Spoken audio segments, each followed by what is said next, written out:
नमस्कार ओमकार जी, बहुत बहुत स्वागत है आपका। नमस्कार। आपको बहुत धन्यवाद। आपके दर्शकों को नमस्कार। ओमकार जी, ममता बनर्जी के लिए क्या वो घड़ी आ चुकी है जब उनके हाथ से तृणमूल कांग्रेस छीन ली जाएगी और वो ऋतव्रत बनर्जी उनके हाथ में कमान चली जाएगी? क्या अब आपको लगता है ऐसे समीकरण बन गए हैं टीएमसी में? इसके लिए कोई और जिम्मेदार नहीं है। खुद ममता बनर्जी और अभिषेक बनर्जी जिम्मेदार हैं। महुआ मोइत्रा जैसे, डेरेक ओब्रायन जैसे, कल्याण बनर्जी जैसे चेहरे जिम्मेदार हैं, जिन्होंने मुंह से बाहर बाहर बोला है, संसद के भीतर भी, संसद के बाहर भी, कोलकाता से लेकर के दिल्ली तक भी। इन लोगों ने जिस तरह की धमकियां दी हैं, जिस तरह से इन्होंने बरसों से, 2-4 साल की बात नहीं है, अगर 2014 से 2019 के बीच भी देखें तो जितने कार्यक्रम लगते थे प्रधानमंत्री के या गृह मंत्री अमित शाह के, उनके कार्यक्रम ठीक तरीके से होने नहीं दिए, उनको परमिट नहीं किया गया। उनके हेलीकॉप्टर तक उतारने के लिए हाई कोर्ट की शरण लेनी पड़ती थी। तो ममता बनर्जी ने जिस तरह का निरंकुश शासन चलाया है और सत्ता में रहते हुए जिस तरीके से मशीनरी का बेजा इस्तेमाल किया है, और जो पीड़ित पक्ष थे, वो चाहे संदेश खौली के हों या फिर आरजीकर मेडिकल कॉलेज के हों, उन परिवारों का भी एक तरीके से उपहास बना दिया इन लोगों ने। और पीड़िताओं को, उनके परिवार वालों को न्याय तो क्या ही मिलता, उनको कई तरीके से प्रताड़ित किया गया। और जो दोषी थे, जो जिम्मेदार थे, उनको बचाने की कोशिश की गई, सबूतों को मिटाने का प्रयास किया गया। और ये सब ममता बनर्जी के नाक के नीचे हुआ है। 3 आईपीएस जो हैं वो सस्पेंड किए गए हैं आरजीकर मेडिकल कॉलेज में, और एक डीएसपी को गिरफ्तार किया गया है, उसको बर्खास्त किया गया है दूसरे घपले घोटालों में, और पीएमएलए एक्ट उस पर लगा है। और लगातार जहां जहां भी रेड पड़ रही है, जहां जहां भी दबिश चल रही है, वहां से या तो नोटों के बंडल मिल रहे हैं या तमाम तरह के दस्तावेज मिल रहे हैं, उनकी गिरफ्तारियां हो रही हैं। पूरा एक लूट का कारोबार खड़ा किया था। ऐसा लगता है कि बंगाल में सरकार नहीं चल रही थी, एक लूट तंत्र स्थापित किया गया था। और ममता बनर्जी और अभिषेक बनर्जी की जो हैकड़ी थी, जो अकड़ थी, जो घमंड था, वो 7वें आसमान पर चढ़ करके बोल रहा था। किसी को कुछ समझने को तैयार नहीं थे। अभिषेक बनर्जी क्या कर रहे थे? चुनाव के दौरान भी उन्होंने अमित शाह को किस किस तरह की धमकियां दी। खुद प्रधानमंत्री नरेंद्र मोदी और अमित शाह का किस तरीके से नाम ले रहे थे। डेरेक ओब्रायन खड़े होकर के वीडियो बनवा रहे थे, अमित और नरेंद्र कह करके बोल रहे थे। ना किसी की उम्र का लिहाज, ना किसी के अनुभव का लिहाज, ना किसी के पद का लिहाज। तो घमंड तो किसी का नहीं रहा, रावण का भी नहीं रहा। रावण तो बहुत विद्वान माना जाता था। ये लोग विद्वान हैं या नहीं हैं, अगर 3 बार मुख्यमंत्री रही हैं तो थोड़ी बहुत तो अकल होगी राजनीति करने की, कम से कम, और चीजों को मैनेज करने की। लेकिन ऐसा लगता है कि जो जनता ने झटका दिया है वो इनको पूरी तरह से हिला गया है, अंदर तक हिली हुई हैं। समझ में नहीं आ रहा है कि क्या किया जाए। और ऊपर से अब पार्टी के भीतर बगावत की स्थिति है। आप ये समझिए, मैंने आपके प्रोग्राम में पहले भी कहा था, 20 मई को इन्होंने मीटिंग बुलाई थी विधायकों की, नवनिर्वाचित विधायकों की। 35 विधायक पहुंचे थे, 45 विधायक नहीं पहुंचे। फिर दूसरी बार अभी 3 दिन पहले जब अभिषेक बनर्जी पर वो अटैक वगैरह हुआ और कल्याण बनर्जी के पीछे से एक किसी ने चापड़ लगा दिया गुद्दी पर, तो फिर मीटिंग बुलाई इन्होंने विधायकों की। 20 एमएलए, 80 में से 20 एमएलए, और वो भी किसकी मीटिंग में, किसके द्वारा बुलाए जाने वाली मीटिंग में? ममता बनर्जी, जो पार्टी की सर्वे सर्वा है, जो 15 साल तक मुख्यमंत्री रही हैं, जिनकी जी हुजूरी करते रहे हैं, और टिकट के लिए भी पता नहीं कितने पापड़ बेले होंगे, इस उम्मीद में कि चौथी बार भी ममता बनर्जी ही मुख्यमंत्री बनेंगी और उनकी सबकी जो है बल्ले बल्ले होगी। लेकिन जनता के मन में जो था उन्होंने वो प्रकट कर दिया। नतीजा ये है कि ममता बनर्जी अब वो झलने वाला पंखा लेकर के और उससे हवा कर रही हैं बैठ करके, सड़क पर बैठ करके। तो ये जो नाटक नौटंकी में तब्दील कर दिया है इन्होंने पार्टी को, और जिस तरह के ड्रामे उनका भतीजा कर रहा है या कल्याण बनर्जी कर रहे हैं, या अभी वो एक कुणाल घोष लेट गए कि साहब मेरी तबीयत खराब हो गई और ममता बनर्जी पंखा झल रही हैं। तो ये जो भी हालात पैदा हुए हैं अंजू जी, ये इनके कर्मों का फल है। कर्मा तो आगे आना ही है, उससे आप बच नहीं सकते। लेकिन सर, वो जो फर्जी हस्ताक्षर वाला मामला था, एलओपी बना रही थी ममता बनर्जी अपने फेवरेट शोभन देव चट्टोपाध्याय को, वो मामला बहुत ज्यादा तूल पकड़ गया और उसी में सीआईडी ने सम्मन भेज दिया अभिषेक बनर्जी को, जिसके बाद अभिषेक बनर्जी ने अपने ऊपर अंडे पिटवा लिए, खुद पर हमला करवा लिया और अस्पताल में दाखिल हो गए। लेकिन अब जब जिस तरह के तेवर रितव्रत दिखा रहे हैं और 60 विधायक कहा जा रहा है कि उनके साथ है, गुपचुप तरीके से बैठ के हो रही हैं, उन्होंने भी एक चिट्ठी देने की कोशिश की है विधानसभा के अध्यक्ष को, तो आपको लग रहा है कि उनको मान्यता मिल गई 60 विधायकों को, फिर तो ममता बनर्जी के हाथ से पार्टी चली गई ना? जैसे हाई कोर्ट में और सुप्रीम कोर्ट में कैविएट लगाई जाती है कि सामने वालों की सुनने से पहले या उनकी याचिका पर फैसला देने से पहले हमारी भी सुन ली जाए, ऐसे ही आज फिरहाद हकीम और कुणाल घोष वगैरह ये गए थे विधानसभा स्पीकर के सचिवालय, और वहां कहा कि साहब ये लोग जो दस्तखत दे रहे हैं या चिट्ठी दे रहे हैं कि हमें अलग से सदन में बैठने की इजाजत दी जाए, और जो दावा कर रहे हैं कि 52 एमएलए इनके साथ है, तो इनकी एक तरफा सुनवाई ना की जाए, सुन लिया जाए, हमारा पक्ष भी सुन लिया जाए। तो वो सब कवायदें शुरू हो गई हैं। याद कर लीजिए ना क्या हुआ था महाराष्ट्र में। शिवसेना जब टूटी थी और एकनाथ शिंदे के नेतृत्व में 40 एमएलए अलग हो गए थे, और उसके साल भर बाद फिर एनसीपी टूटी, शरद पवार से उनके भतीजे ने ही विद्रोह कर दिया और 38-40 एमएलए लेकर के अलग हो गए। तो उस समय भी तो यही सब चल रहा था, यही तौर तरीका था। और मैं पहले भी कहता रहा हूं कि भारतीय जनता पार्टी के साथ इस समय हरीश साल्वे जैसे सुलझे हुए कानूनविद हैं, विधिवेत्ता हैं, वो जो भी सलाह देंगे बीजेपी लीडरशिप को, उसमें खोट निकालना, कमियां निकालना या फाउल हो जाए वो चीजें, इसकी संभावना जरा कम रहती है। तो जो महाराष्ट्र में सलाहें दी गई वो कारगर रही, और जो अब यहाँ बंगाल में होगा, देखिए ये तो राजनीति का खुला खेल फर्रुखाबादी है अंजू जी। आपने अतीत में जो किया है उसका तो आपको भरना पड़ेगा। आप इतनी एरोगेंट तरीके से बिहेव करती रही हैं, तो इसका तो आपको अब नतीजा भुगतना पड़ेगा ना। जब आप विपक्ष में हैं तो आपको समझ में आ जाना चाहिए कि जो विपक्ष की राजनीति उस समय कर रहे थे, विपक्ष की राजनीति करना कितना कष्टपूर्ण होता है अपने आप में। भीड़ जुटाना, चीजों को ऑर्गेनाइज करना और जनसभा करना तो और भी मुश्किल होता है। चलो बीजेपी के पास तो संसाधन है और उनको अच्छा खासा डोनेशन भी मिलता है हर साल, वो तो सक्षम पार्टी है। लेकिन बाकी पार्टियों का क्या हाल है, या बाकी नेताओं का क्या हाल करके छोड़ रखा था आपने, किसी को आवाज उठाने का। आज ममता बनर्जी पता है क्या कह रही थी भाषण देते हुए, कि मुझे पता है कि जो मेन स्ट्रीम मीडिया है वो हमें आज नहीं दिखाएगा, हमारे धरने को नहीं दिखाएगा, हमारे भाषणों को नहीं दिखाएगा, तो आप मेरे फेसबुक पेज पर जाकर के देखिएगा, सोशल मीडिया में जाकर के देखिएगा। तो ये नौबत आ गई है। ये नौबत किसने की है अपनी? तो ये जो इस समय हम सीन देख रहे हैं, 52 विधायकों का दावा है, असंतुष्ट गुट का, विद्रोही गुट का, के 52 विधायक हमारे साथ हैं। कल रात ये लोग एक्चुअल में एमएलए हॉस्टल गए थे और वहां जाकर के इन्होंने टीएमसी के सभी एमएलए से बात की थी और उनके हस्ताक्षर जुटाए हैं।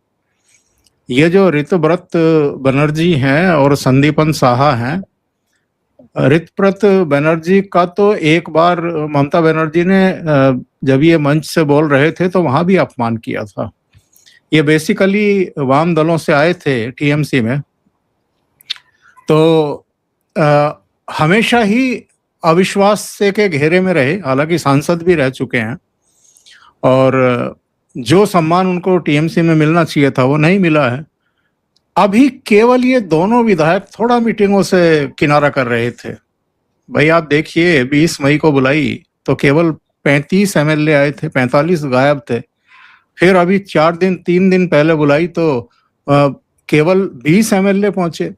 और आज के धरने में भी देख लो ना, धरने में कितने सांसद और कितने विधायक पहुंचे हैं। लोकसभा और राज्यसभा को मिलाकर के इनके 42 सांसद हैं। 42 में से कितने वहां दिखाई दिए हैं धरने में, प्रदर्शन में?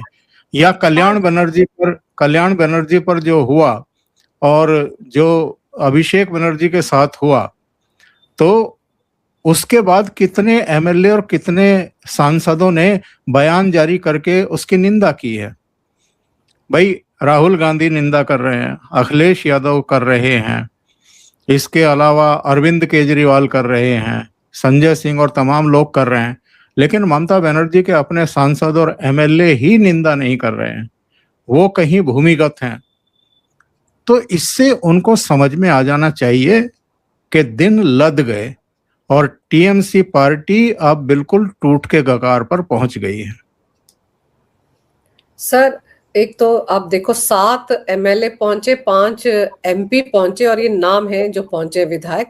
और दूसरा मजेदार ये कि वहां पर जो आंकड़ा सामने आ रहा है उसके हिसाब से 77 पुलिसकर्मी थे उस पूरे जो प्रोटेस्ट था उसको देखभाल करने के लिए। 33 तो ममता बनर्जी के अपने सुरक्षा कर्मी थे।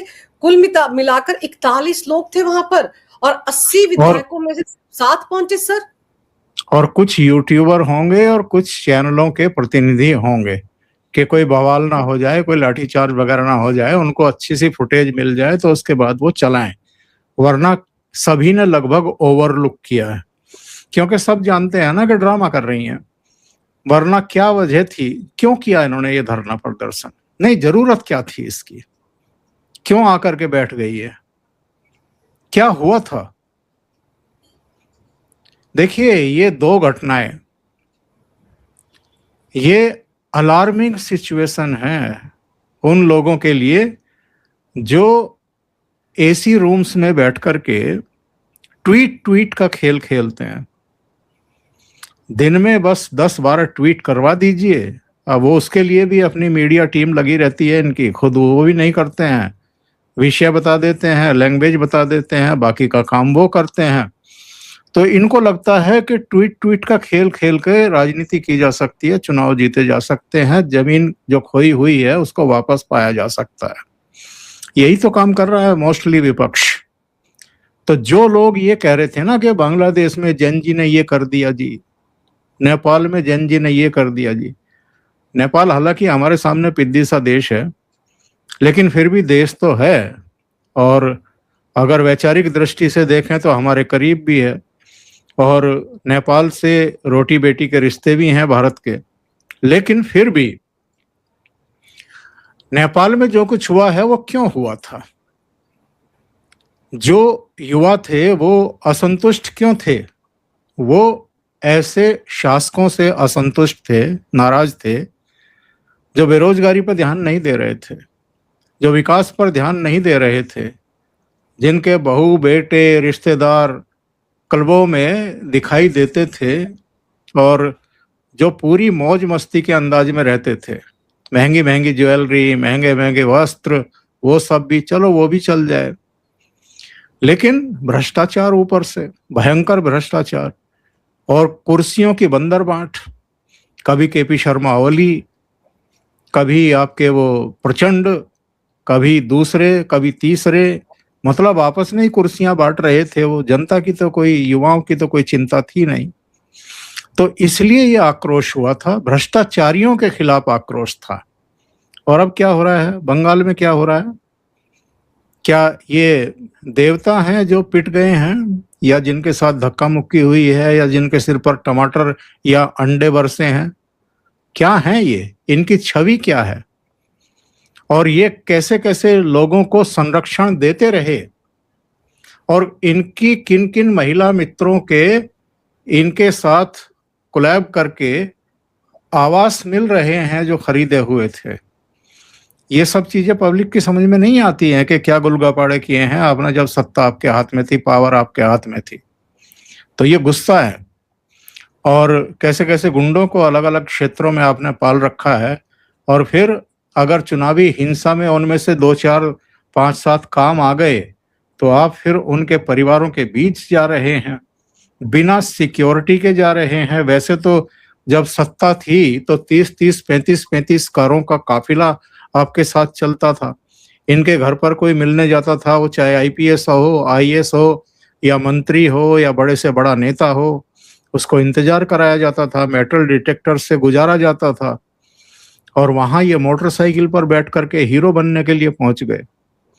तो पब्लिक के हाथ जब कोई चढ़ता है ना, तो फिर यही होता है जो वहां हुआ है। और कल्याण बनर्जी को तो कुछ ज्यादा कुछ हुआ भी नहीं था। किसी ने पीछे से चलते हुए एक चट्टू मार दिया था, उसी में वो लेट गए सड़क पे, और लेट करके जो है ड्रामा कर दिया उन्होंने। एक भीगा हुआ कपड़ा अपने सिर पर लगा करके ये कहने लगे कि मेरा तो सिर फोड़ दिया। अब वो जब कैमरों पर आया, उस कपड़ा हटाया तो कुछ भी नहीं, खून की एक बूंद भी नहीं, तो एक्सपोज हो गए। अच्छा, लेटे लेटे आप फोन पे बात कर रहे हो, किससे बात कर रहे हो? अरे चोट लगी है तो कुछ तो कराहट निकलेगी ना किसी आदमी के मुंह से। फिर माइक लेकर के भाषण देना शुरू कर दिया टीएमसी के समर्थक जो वहां इकट्ठा हुए थे। ये भी नहीं है कि अगर चोट लगी है तो अस्पताल चले जाओ, पट्टी वट्टी करवा लो। ममता बनर्जी जब हालचाल पूछने के लिए उनके घर गई तो अपने आप ही एक पट्टी बांध करके बैठ गए। तो ये ड्रामा कंपनी ज्यादा लग रही है। आज भी धरना स्थल पर कुणाल घोष बेहोश होकर के लेट जाने का नाटक कर रहे हैं, और ममता बनर्जी एक पंखा हाथ में लेकर के ऊपर से झल रही है, ताकि ये मोमेंट जो है वो कैमरों में कैद हो जाए और जनता तक पहुंच जाए कि देखिए कितनी ममतामयी है ममता जी, अपने कार्यकर्ताओं का कितना ख्याल रखती हैं।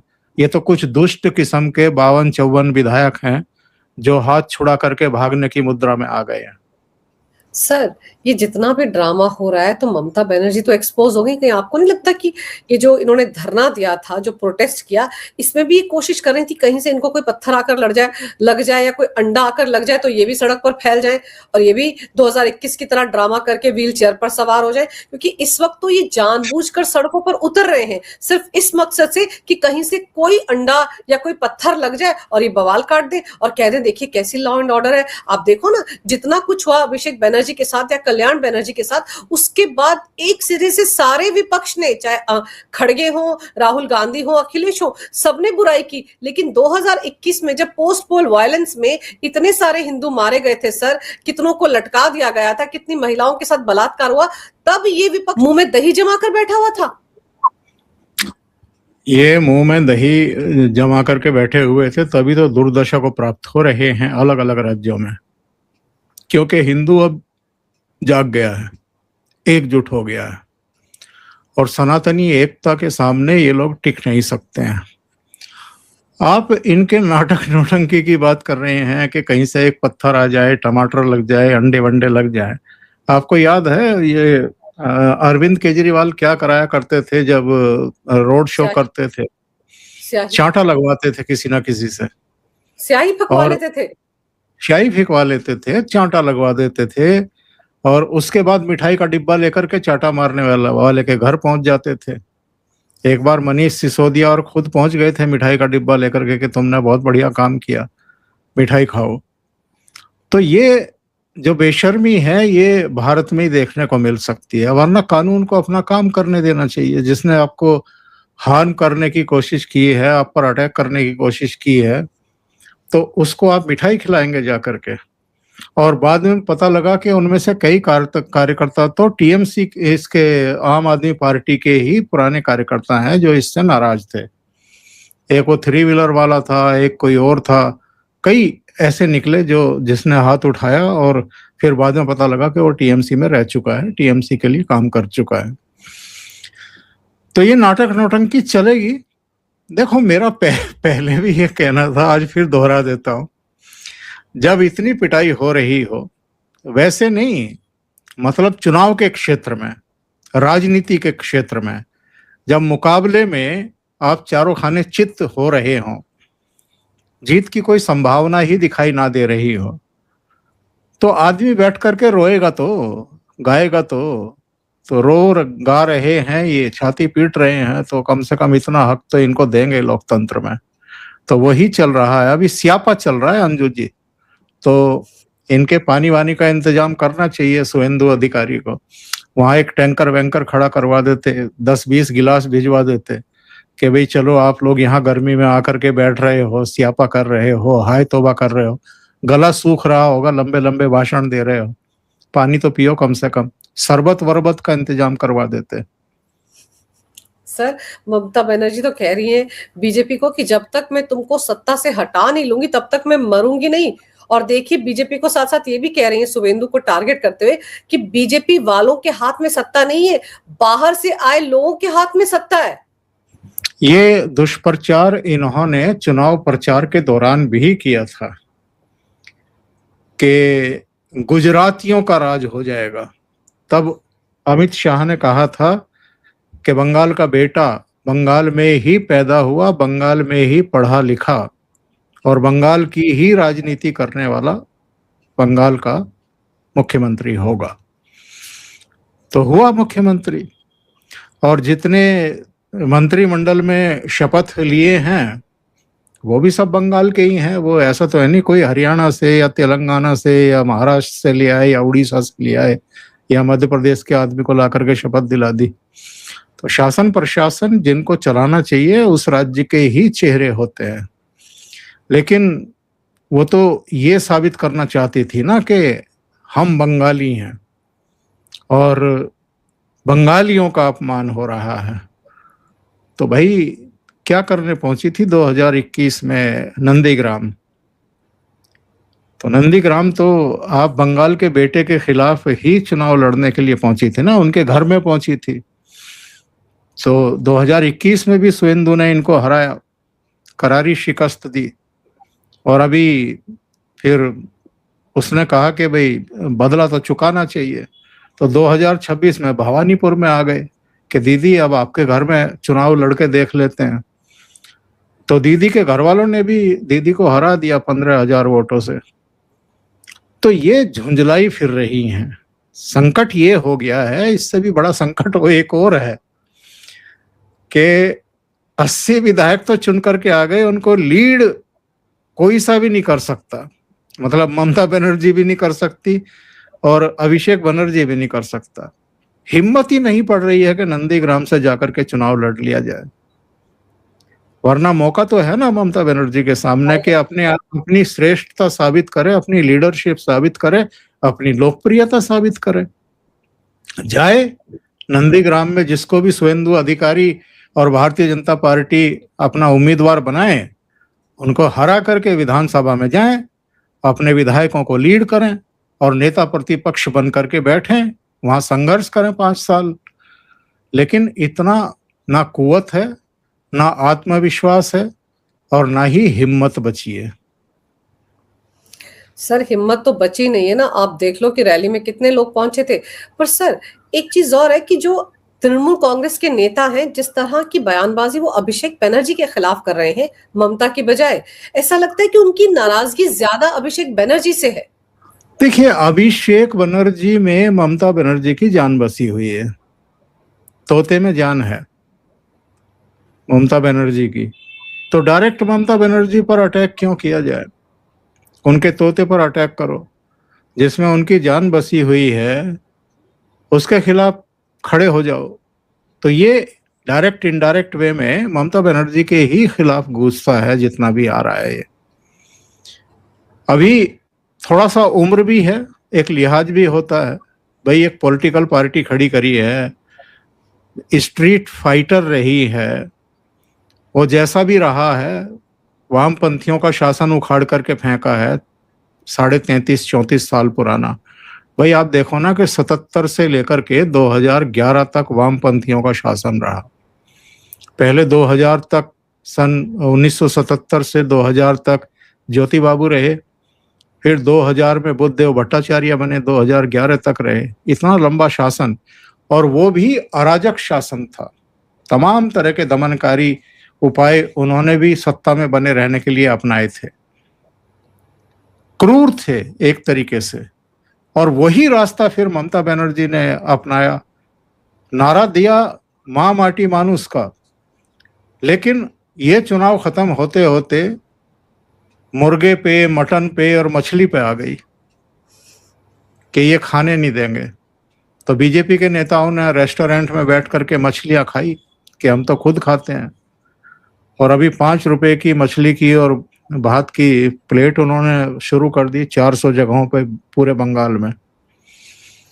तो इन्होंने हर उपाय किए, लेकिन कई बार क्या होता है कि जब सत्ता आपके हाथ में होती है तो उसका नशा आपके दिलो दिमाग पर चढ़ जाता है, और आप कई बार भूल जाते हैं कि ये जो कुछ दिया हुआ है ये जनता जनार्दन का ही दिया हुआ है, और जिस दिन जनता जनार्दन ने आपसे मुंह मोड़ लिया उस दिन आप कहीं के रह नहीं जाएंगे।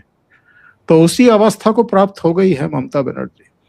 सर, ममता बनर्जी की बौखलाहट ये इसको लेकर भी तो है ना कि उनका पूरा वोट बैंक तो शिफ्ट हो गया, बांग्लादेश चला गया, अब तो बाढ़ भी लग रही है, वापस कभी लौट कर आएगा नहीं। और ममता बनर्जी ये भी जानती हैं कि बंगाल के इतिहास में जो पार्टी एक बार सत्ता से चली गई उसकी वापसी नहीं हुई है। तो ये भी तो ममता को सता रहा है ना डर कि अब अगले 10-15 साल के लिए तो बीजेपी का शासन ही रहेगा बंगाल में, हिलने वाली नहीं बीजेपी, वो आने वाली नहीं। इसीलिए कहती फिर रही कि तब तक नहीं मरूंगी जब तक इनको सत्ता से उखाड़ नहीं लूंगी। देखिए, बात ये है कि जो रोहिंग्याज थे, जो बांग्लादेशी थे, केवल वही नहीं भागे हैं अपनी जान बचा करके, जिनसे ये खेल करती थी हर चुनाव में। आप फाल्टा का चुनाव नतीजा देखो ना, क्या हुआ है। 1,49,000 वोट मिले हैं भारतीय जनता पार्टी को, यानी जितना हिंदू है वो सब एक तरफा पड़ गया है भारतीय जनता पार्टी को। 40,000 से ज्यादा वोट मिले हैं वामपंथी के जो उम्मीदवार थे, कम्युनिस्ट सीपीआईएम के जो कैंडिडेट थे, 40,000 से ज्यादा। कांग्रेस को कितना मिला है? 10,000, और टीएमसी को 8,000 भी नहीं मिले, 7,000 कुछ वोट मिले हैं। इसका मतलब क्या है अंजू जी, ये बताइए।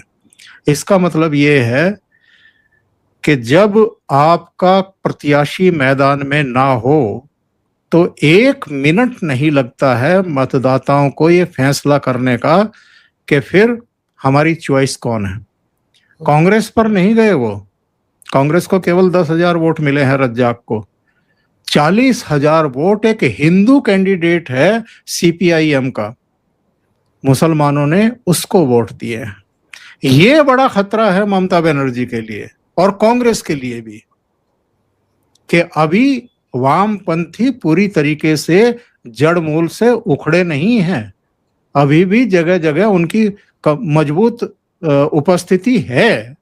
अगर निष्पक्ष तरीके से चुनाव हो जाएं तो मुझे आशंका है इस बात की कि आगे को टीएमसी खत्म होगी, आपका ये कांग्रेस खत्म होगी, और कहीं भारतीय जनता पार्टी और वामपंथियों में मुकाबला ना हो आगे जाकर के, या जो टीएमसी से टूट करके अलग दल अब बनने की स्थिति में आ गया है, कहीं वो मजबूती ना पकड़े और ममता बनर्जी और अभिषेक बनर्जी के नेतृत्व वाला टीएमसी का गुट पूरी तरीके से इरिलेवेंट हो जाए, अलग थलग पड़ जाए। सर, ममता बनर्जी को तो दिक्कत ये भी है ना कि जैसे ही चुनाव हारी थी तो उन्होंने कहा था आइए सब लोग एक हो जाइए, पूरे इंडी गठबंधन का आह्वान किया था। अल्ट्रा नक्सल्स होते हैं उनके साथ भी समझौता करने को तैयार थी, लेफ्ट के साथ भी समझौता करने को तैयार थी, लेकिन वहीं फाल्टा में देखा कि दूसरे नंबर पर तो लेफ्ट का ही कैंडिडेट आ गया, तो ममता के तो वैसे तोते उड़ गए। और अब आपको लग रहा है कि आज कल में ये फैसला हो जाएगा कि एक नई तृणमूल कांग्रेस बन गई और वो चुनाव चिन्ह भी उनको मिल जाएगा क्या? सर, पहले तो ये सभी के सभी विधायक कोशिश कर रहे थे बीजेपी में जाने की, लेकिन आज की तारीख में अगर ये अलग पार्टी बना रहे हैं तो जो कांड इन्होंने किए हैं ममता बनर्जी की पार्टी में रहकर, तृणमूल में रहकर, उनसे वो धुल जाएंगे क्या? बंगाल की जनता इन सबको माफ कर देगी जो बचे हुए 60 है? देखिए, बात ऐसी है कि भारतीय जनता पार्टी ने अपने दरवाजे क्यों बंद कर दिए हैं टीएमसी के एमएलए और एमपी के लिए। उन्होंने दरवाजे बंद कर दिए। उन्होंने कहा कि हम नहीं लेंगे, इन्हें नहीं लेंगे। और 3 महीने के लिए तो वैसे ही बंद कर रखे हैं कि 3 महीना हम किसी को भी शामिल नहीं करेंगे। एक तो भारतीय जनता पार्टी को जरूरत नहीं है, 208 उनके अपने चुन करके आ गए, प्रचंड बहुमत है, किसी के समर्थन की जरूरत नहीं, किसी की संख्या की भी जरूरत नहीं है। दूसरी बात यह है कि स्क्रूटनी करके वो लेंगे, अगर किसी को लिया तो उसका पूरा इतिहास खंगालेंगे, उसने क्या कर्म किए हैं, कारनामे किए हैं, उसकी पैमाइश होगी। दूसरे, जो काम इन्होंने महाराष्ट्र में किया है, बहुत सोच समझ करके किया है कि भैया अपना अलग गुट बनाओ, अलग मान्यता लो, अपने को असली एनसीपी बताओ, असली शिवसेना बताओ, चुनाव आयोग और सुप्रीम कोर्ट में अगर तुम्हें मदद हो, विधि वेत्ताओं की, सलाहों की, वो सब उपलब्ध कराएंगे। लेकिन ये लड़ाई आपको खुद लड़नी है, यानी उनके चंगुल से अगर आपको निकलना है, भाई शरद पवार के चंगुल से अगर निकलना था तो उसकी पूरी मदद की गई। उद्धव ठाकरे से मुक्त करानी थी शिवसेना, और इन दोनों का गुरूर भी तोड़ना था, क्योंकि 2019 में जनादेश तो भारतीय जनता पार्टी और शिवसेना को मिला था ना सरकार बनाने का। तो उद्धव ठाकरे को लालच दे करके किसने उकसाया कि कांग्रेस से 10 जनपद से बात हम करा देंगे? शरद पवार ने। तो ये दोनों ही जिम्मेदार थे कि जो देवेंद्र फडणवीस को मुख्यमंत्री नहीं बनने दिया, बीजेपी की निरंतरता में दूसरी बार मुख्य शासन नहीं आने दिया, तो दोनों को सबक सिखाया बीजेपी ने, अलग अंदाज में सिखाया। यहां भी कोई कसर बाकी नहीं छोड़ी है पिछले 10-15 सालों में ममता बनर्जी ने। जितनी हत्याएं हुई हैं, जितना खून खराबा हुआ है, जितने लूटपाट हुई है, जितना दमन हुआ है, जितने रेप हुए हैं विरोधियों के परिवारों के, बताते हुए भी मतलब हिचकिचाहट होती है अंजू जी, ये हाल हुआ है। उनको हाई कोर्ट और सुप्रीम कोर्ट तक जाना पड़ा अपनी लड़ाई लड़ने के लिए। तो इनको भी सबक मिलना बहुत जरूरी है। तो मुझे लगता है कि यहाँ भी महाराष्ट्र रिपीट होगा। जैसे एनसीपी और शिवसेना टूटी है, ऐसे ही टीएमसी भी टूटने जा रही है, एक अलग धड़ा बनने जा रहा है। शायद ये काम कल ही हो जाए, उसका एक नेता होगा और फिर एमपी और एमएलए सब उसके पीछे खड़े होंगे। इसी तरीके से बहुत बड़े पैमाने पर अलग अलग नगर पालिकाओं, नगर परिषदों, नगर निगमों के पार्षद रिजाइन कर रहे हैं। आज ही डायमंड हार्बर के भी शायद 15 या 16 या 13 पार्षदों ने इस्तीफा दिया है टीएमसी से।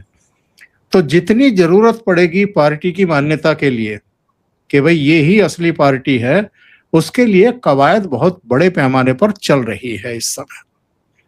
सर, जो इनके सांसद हैं 41 या 42, उनमें भी तो टूट होगी। बीजेपी के नेता ने दावा किया था कि 20 सांसद हैं जो पाला बदलने को तैयार बैठे हुए हैं। तो अगर वहां पर टूट होती है तो बीजेपी को तो वहां भी फायदा ही होगा ना। लोकसभा और राज्यसभा के मिलकर के 42 सांसद हैं टीएमसी के, और उन 42 में से 5-7 को छोड़ करके ममता बनर्जी के बुलावे पे उनकी मीटिंग में कोई आ नहीं रहा है। तो आप इसी से अंदाजा लगा लो कितनी बड़ी टूट होने वाली है।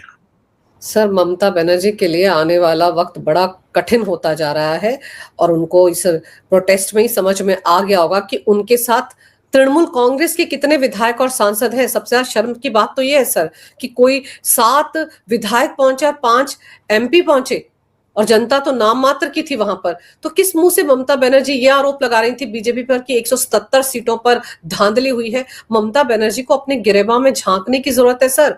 वो दिन आ गया है जब ममता बनर्जी को ही ये धड़ा बाहर कर देगा कि ये तो हमारे नेता ही नहीं है। अब आप सोचिए, अगर इनको 60 विधायकों वाले गुट को मान्यता मिल जाती है, 52 विधायकों वाले को, तो फिर तो ममता बनर्जी के हाथ से तृणमूल कांग्रेस चली गई। और तस्वीर यही दिख रही है। देखते हैं कि अब विधानसभा के स्पीकर के सामने ही लोग जब दोबारा जाते हैं तो वहां पर क्या गणित बैठता है। और अभिषेक बनर्जी जो उनका भतीजा है, वो सच में ममता बनर्जी को ले डूबा है। आपने सर समय निकाला, बहुत विस्तार से इस विषय पर बहुत अहम जानकारी मेरे दर्शकों को दी। आपका बहुत बहुत धन्यवाद। नमस्कार, जय हिंद। जय हिंद।